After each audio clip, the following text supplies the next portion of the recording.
రామోజీరావు గారి మార్గదర్శి దాని గురించి ఉండవల్లి అరుణ్ కుమార్ గారు కేసు వేయడం అప్పట్లో సంచలనం అయింది. అందరికీ తెలిసిందే.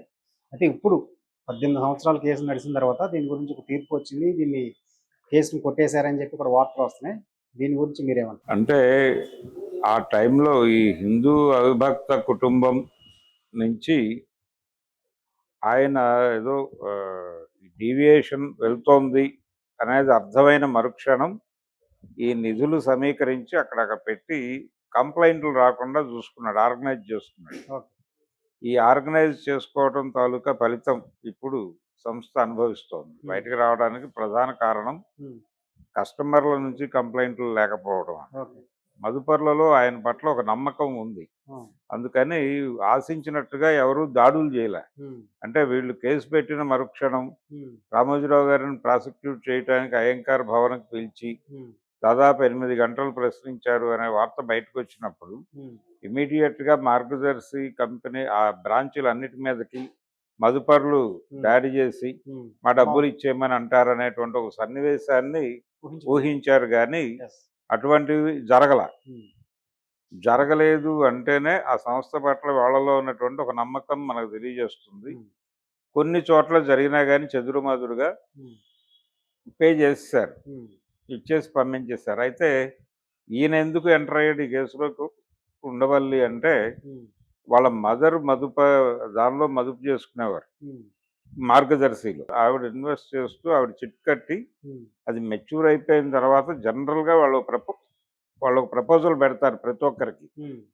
ఆ ప్రపోజల్ ఏంటంటే మీ చిట్టు మీరు మెచ్యూర్ అయిపోయింది, మీ డబ్బుని మీకు తిరిగి ఇవ్వమంటారా, లేకపోతే దీన్ని ఇక్కడ ఫిక్స్డ్ డిపాజిట్ చేస్తే మీకు నెల నెలా వడ్డీ వస్తుంది. ఆ వడ్డీ ఎలాగా, మీరు ఇంకొక చిట్టు వేయండి, ఆ చిట్ మీద వచ్చేటువంటి ఆ పేమెంట్ చేయాల్సినటువంటి అమౌంట్లో దీని మీద వచ్చేటువంటి ఇంట్రెస్ట్ పే చేస్తాం. దానిలో ఏదైనా ఎక్సెస్ ఉంటే అది మీరు పే చేయాల్సి సరిపోతుంది. తద్వారా మీకు ఈ అమౌంట్ సేఫ్గాను ఉంటుంది, ఇంకొక చిట్టు రన్ అవుతుంది, ఇంకొక అమౌంట్ వస్తుంది అనేది ఒక ప్రోగ్రామ్ చెప్పి అటువైపుకి దీన్ని డైవర్ట్ చేయడం ద్వారా దీన్ని డిపాజిట్గా స్వీకరించడం. ఇలా డిపాజిట్లు సేకరించిన డబ్బులతోనే వాళ్ళు రకరకాల వ్యాపారాలు చేస్తున్నారు అనేది ప్రధానమైనటువంటి విషయం. అయితే ఇలా మా ఇష్టానికి ఇప్పుడు అయిపోగానే తక్షణం ఇమ్మీడియట్గా డబ్బులు కదా పే చేయాలి మొదట అగ్రిమెంట్ ప్రకారం. అది కాకుండా ఆ పేమెంట్ ఇవ్వకుండా హోల్డ్ చేసి 2-3 నెలలు డ్రాగ్ చేసి ఈ 2-3 నెలలు ఇంట్రెస్ట్ ఎవరు తిన్నట్టు ఇలాంటి అనేక లీగల్ అంశాలు, ఆయన లాయర్ కాబట్టి ఆయనకు తట్టినాయి. ఆ 3 నెలలు డ్రాగ్ అయింది ఆవిడ పేమెంట్ ఇవ్వటానికి. అంటే వీళ్ళు సమాధానం చెప్పటము, వాళ్ళు కన్సిడర్ చేయటము, ఆ తర్వాత వాళ్ళు ప్రొసీజర్ కంప్లీట్ చేసి వీరికి డీడీ పంపటము, ఈ డీడీ బ్యాంక్కి వెళ్ళటము, అది క్యాష్ అవ్వటము, ఇదంతా కూడా ప్రొసీజర్ పట్టింది. ఈ ప్రొసీజరల్ ల్యాప్సెస్ ఆధారంగా ఆయన ఒక కేసు దీని మీద అసలు మీరు ఎలా డిపాజిట్లు సేకరిస్తాడు, దానికి ఉన్నటువంటి మీకు ప్రాథమికంగా ఉన్నటువంటి అధికారం ఏమిటి, హక్కులు ఏమిటి అనే దాని మీద కొంత రీసెర్చ్ చేసి ఆయన ఈ హిందూ అవిభక్త కుటుంబము అనే కేటగిరీలో నమోదైనటువంటి సంస్థలు అవి ఏ రకమైనటువంటి విచారణకి లొంగవు. ఎందుకంటే ఇది కంపెనీ కాదు, అది స్టాక్ మార్కెట్లోకి వెళ్ళదు, ఇంకో చోటుకి వెళ్ళదు. నిధుల సమీకరణకు సంబంధించి అది కుటుంబ నిధులని మాత్రమే సమీకరిస్తుంది అనేది దానిలో ఎవడు ఆడిటింగ్కో మరోదానికో వేలు పెట్టడానికి వీలు ఉండదు. అందుకని ఆ వెసులుబాటును వాడుకోవడానికి అలా పెట్టాడు ఆయన రామోజీరావు. అలా పెట్టి నువ్వు ఫండ్స్ ఎలా మొబిలైజ్ చేస్తావు, బయట నుంచి ఎవరెవరో తెలియని వాళ్ళ దగ్గర నుంచి ఫండ్స్ ఎలా మొబిలైజ్ చేస్తావు? ఆ ఫండ్స్ మార్గదర్శి నుంచి మొబిలైజ్ అవుతాయి. మార్గదర్శి నుంచి మొబిలైజ్ అయినటువంటి డబ్బులు ఆయన రకరకాల చోట్ల వాడతాడు. జనరల్గా ఎక్కడైనా సరే ఒక చిట్ ఫండ్ కంపెనీలోకి వచ్చిన డబ్బులు ఎక్కడో చోట ఇన్వెస్ట్ చేయాలి, లేకపోతే బ్యాంకులోకి వచ్చిన డిపాజిట్లు కూడా ఎక్కడో చోట ఇన్వెస్ట్ చేయాలి. ఆ ఇన్వెస్ట్ చేసినప్పుడు అక్కడ వచ్చేటువంటి ఇంట్రెస్ట్ రేట్ ఎక్కువ ఉంటే దానిలో కొంత భాగం కస్టమర్కి ఇస్తాడు. కస్టమర్కి వీళ్ళు ఇచ్చిన డబ్బులు బీరువాలో పెడితే అది గుడ్లు పెట్టి ఇవ్వదు కదా, దాన్ని ఇంకెక్కడో మదుపు పెట్టాలి. ఈ ఇంకెక్కడో మదుపు పెట్టడం అనే దగ్గర వీళ్ళు వాళ్ళ కంపెనీలోనే మదుపు పెట్టేవాడు. కాబట్టి అదేదో సక్సెస్ఫుల్ కంపెనీ కాదు అనేది కూడా ఎస్టాబ్లిష్ చేశాడు. అంటే ఆయన పట్టిందల్లా బంగారం కాదు, ఆయన పట్టిందల్లా బంగారం అనేటువంటి ఇమేజ్ రన్ చేస్తున్నాడు కానీ ఆయన పట్టిన కొన్ని బొగ్గైపోయిన సందర్భాలు కూడా ఉన్నాయి. ఆయన సోమ అనేటువంటి డ్రింక్ పెట్టాడు, అది ఫెయిల్యూర్ వెంచరు. ఆయన న్యూస్ టైమ్ అనే పేపర్ పెట్టాడు ఇంగ్లీష్లో, అది ఫెయిల్యూర్ వెంచరు. ఇలా 100 చెప్పుకుంటూ వెళ్ళాడు. ఆయన చతుర విప్లవ అని కొన్ని పత్రికలు పెట్టాడు, అవి కూడా పెద్దగా క్లోజ్ అవటం వేరు, అసలు అది పెద్ద ప్రాఫిటబుల్ గా నడిచింది కాదు. నడిచిన వాటిలో డబ్బులు కొన్ని అటువైపు డైవర్ట్ అయినాయి. ఇలాంటి లాప్సెస్ కొన్ని ఉన్నాయి అక్కడ.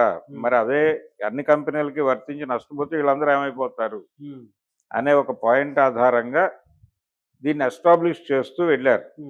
నష్టం జరిగి ఉంటే డెఫినెట్ గా పట్టించుకోవాలి అన్న మూడ్లో ప్రభుత్వం నుంచి ఒక సానుకూల స్పందన వైఎస్ రాజశేఖర రెడ్డి గారు అప్పుడు సీఎంగా ఉండటం చేత అప్పుడు ఆ కేసుని గవర్నమెంట్తో లింక్ చేస్తూ నడిపారు. నడపటం వలన అప్పటికే రామోజీరావు గారికి రాజశేఖర రెడ్డికి ఒక స్పర్ధ ఉంది. దీనికి రీజన్ ఏమిటి అంటే చంద్రబాబు నాయుడు, రామారావు గారు 94 ఆయన రైజ్ మొదలైనప్పటి నుంచి ఈనాడు కంట్రిబ్యూషన్ ఉంది అనేది ఒక అభిప్రాయం ప్రపంచంలో ఉంది. గద్దర్ పాట కూడా రాశాడు, అన్నా వచ్చిండో అనే పాటలో రామారావు రామోజీరావు ఆకులు పోకలు అందించుకున్నారని ఒక లైన్ ఉంటుంది. అంటే టోటల్గా తెలుగుదేశం పత్రికగా ఈనాడు మారటం అనేటువంటిది కనిపిస్తుంది. తెలుగుదేశం పార్టీ ప్రారంభించినప్పుడు ఆయన రోడ్ల మీద స్నానాలు చేయటం, ఈ ఫోటోలన్నీ తీసి పత్రికల్లో వేసి జనాల్లోకి పంపటం, ఈ వ్యవహారం అంతా ఈనాడు నుంచి జరిగింది. అది తమ పత్రికగా తెలుగుదేశం ఓన్ చేసుకుంది. ఇలాంటి సందర్భం అంటే మీడియా సహకారం, పైగా ఈనాడు లీడింగ్ పేపర్ సహకారం తెలుగుదేశానికి బాగా అందింది. ఇది కొనసాగుతోంది. కాంగ్రెస్ పార్టీకి అలాంటి మీడియా సపోర్ట్ లేకపోవడం అనేది ఒక లాప్సెస్ అనేది సోమయాజులు అనేటువంటి ఒక ఐఏఎస్ ఆఫీసర్ గారు ఒక అభిప్రాయంగా చెప్పాడు సోనియా గాంధీకి. అంతటి ప్రభావం వేసి అంతటి పటిష్టంగా, అంటే 94 ఎన్నికల్లో ఈయన గెలిచి, తర్వాత 99లో జరిగిన ఎన్నికల్లో చంద్రబాబు గెలిచి, అలా 2 సార్లు వరుసగా టీడీపీ గెలిచింది. అలా టీడీపీ గెలిచిన తర్వాత ఒక నిరుత్సాహం మొదలైంది కాంగ్రెస్ పార్టీలో. అంతకుముందు రామారావు గారు 2 ఎన్నికలు గెలిచి, ఒక ఎన్నిక వదిలి మళ్ళీ 2 ఎన్నికలు గెలిచి వరుసగా అసలు కాంగ్రెస్ పార్టీ ఉందా పోయిందా ఆంధ్రాలో అనే పరిస్థితి కల్పించారు. ఈ వాతావరణంలో ఇక్కడ పార్టీని పరిరక్షించుకోవటం ఎలా అనుకున్నప్పుడు మనకు బలమైన మీడియా అవసరం అనే ప్రతిపాదనలు రావటం, అంటే అంతగా ఈనాడుతో కంపారిజన్, ఈనాడు లాంటి పత్రిక పెట్టడం సాధ్యం కాదు ఇప్పుడు. అంటే అది కింది స్థాయి నుంచి 4 పేజీలతో మొదలై ఇక్కడ దాకా వచ్చింది. ఇప్పుడు ఉన్నటువంటి ఈనాడుతో పోటీ పడాలంటే ఈ స్థాయి పెట్టుబడులు బయట నుంచి మొబలైజ్ చేయాలి. అందుకని అది బిగ్ వెంచర్ అవుతుంది కాబట్టి అది సాధ్యం కాదు వ్యవహారంగా ఆవిడ పక్కన పెట్టేశారు ఫైల్ సోనియా గాంధీ గారు. అంటే ఆ మేరకు మీడియా ప్రభావం ఉంది తెలుగుదేశం పార్టీ రిపీటెడ్గా గెలవటం వెనకాల అని ఫీల్ అయ్యేలాగా చేసింది ఈనాడే. అందుకని ఆటోమేటిక్గా ఈనాడు మీద ఒక కేంద్రీకరణ మొదలైంది. ఆ కేంద్రీకరణలో భాగంగా ఈ ఉండవల్లి కనిపెట్టినటువంటి ఈ రహస్యం, ఈ హిందూ అవిభక్త కుటుంబం పేరుతో నమోదైనటువంటి సంస్థకి బయట నుంచి ఫండ్స్ మొబిలైజ్ చేసే హక్కు లేదు అనేటువంటి ఒక పాయింట్ మీద ఆధారపడి నడిచినటువంటి కేసు ఇది. సో అది ఇంట్రెస్ట్ కలిగించింది నాయకత్వం. వెంటనే వైఎస్ రాజశేఖర రెడ్డి గారు దాన్ని కొంత పట్టించుకుని ముందుకు నడిపాడు. ముందుకు నడిపి గవర్నమెంట్ వైపు నుంచి వాళ్ళు ఈ కేసులో కలిసి కదిలారు. దాంతో దానికి బరువు పెరిగింది. ఆ బరువు పెరిగింది. రామోజీరావు గారు కొంత గందరగోళం అయ్యాడు. ఇలా నడిచినటువంటి వ్యవహారం, ఆ కేసు ఆ ప్రకారం నడుస్తున్నటువంటి సమయంలో ఆయన చనిపోవటం, నిజానికి ఇక్కడ హైకోర్టులో హైదరాబాద్లో వాళ్ళు పాజిటివ్ డెసిషన్ తీసుకున్న తర్వాత ఈయన సుప్రీంకోర్టులో ఈ వివాదాన్ని కొనసాగించాడు. ఈ కొనసాగించినప్పుడు స్టేట్ గవర్నమెంట్, అప్పుడు చంద్రబాబు నాయుడు గారు ఉండగా జరిగింది ఇది. చంద్రబాబు నాయుడు ఎలాగూ పట్టించుకోలేదు. జగన్మోహన్ రెడ్డి కొద్ది రోజుల తర్వాత పట్టించుకున్నాడు. కొంత వీళ్ళతో కలిసి ప్రయాణం చేశాడు ఆయన. ఫైనల్గా ఇప్పుడు కోర్టు నుంచి వాళ్ళకు అనుకూలంగా, అంటే రామోజీరావు గారి మరణము అనేది దీనిలో ప్రధానమైనటువంటి పోవడానికి కారణం ఆయన చనిపోవడం. ఇప్పుడు ఈ కేసుని ఎలా కొనసాగిస్తారు, అయిపోయింది కదా అని వీళ్ళు అడిగారు. అడిగితే దానికి ఆయన కోర్టు అంగీకరించింది. కోర్టు అంగీకరించింది కానీ మరి ఈ డిస్ప్యూట్ని ఇక్కడితో ముగిస్తారా లేకపోతే కొనసాగిస్తారా ఇంకో లార్జర్ బెంచ్కి ఏమైనా ఆయన వెళ్తాడా అనేది చూడాలి. ఉమ్, అంటే ఆయన మేబీ లార్జర్ బెంచ్కి వెళ్ళే ఛాన్సే ఉండొచ్చు అని అనుకుంటున్నాను నేను. ఓకే. లార్జర్ బెంచ్కి వెళ్ళి ఇక్కడ నాకు అన్యాయం జరిగింది అని అభ్యర్థించే అవకాశం ఉంది ఉమ్, ఉండవల్లి గారు. అప్పుడు ఎవరు సపోర్ట్ చేస్తారు, లేదు ఎందుకు వెళ్ళటం, అసలు అయిపోయింది, ఏజ్ అయిపోయింది, ఇంక వదిలేద్దాం ఉమ్, అనుకుని వదిలేయచ్చు కూడా. ఉమ్, ఎందుకంటే రామోజీరావు గారే లేడు. ఉమ్, వాళ్ళు కూడా అదే బేసిక్ లైన్గా తీసుకుని దీన్ని పక్కన పెట్టారు ఈ కేసు. అవును. ఎవరి మీద అయితే కేసు వేశారో ఆయనే ఆయనే లేరు. లేనప్పుడు అవును. అనేది. ఉమ్, ఈ సంస్థలో ఉన్నటువంటి మదుపర్ల నుంచి ఇంతకాలం నుంచి ఒక్క కంప్లైంట్ లాంచ్ కాకపోవడం ఉమ్, అనేది ఒక అడ్వాంటేజ్గా తీసుకుని ప్రస్తుతానికి కేసు పక్కన పెట్టారు. ఉమ్. ఈ కేసుని మరి నడిపిస్తాడా, వదిలేస్తాడా అనేది ఉండవల్లి గారు ఏ డెసిషన్ తీసుకుంటాడా అనేది చూడాలి.